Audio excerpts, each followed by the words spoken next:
Hoje eu trouxe para vocês um bolinho de batata com frango que é um espetáculo. E vamos para a receita. Você vai precisar de batata, 4 cozidinhas. Nós vamos espremê-las para que fique uma massa bem gostosa e lisinha.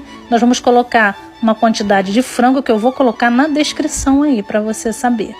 Então você vai misturar tudo e também colocar farinha de rosca, que é uma xícara. E nós iremos enrolar os bolinhos e olha que maravilha, você pode colocar mussarela para ficar bem gostosa. Olha que espetáculo, gente. Olha, o nosso lanche vai ser uma maravilha. E agora nós vamos fritá-los em óleo bem quentinho. Esse salgado frito fica uma delícia, um espetáculo. Você pode curtir, compartilhar e no nosso canal no YouTube. E você vai pegar todas as receitinhas. Passando na farinha de rosca, ele fica muito crocante.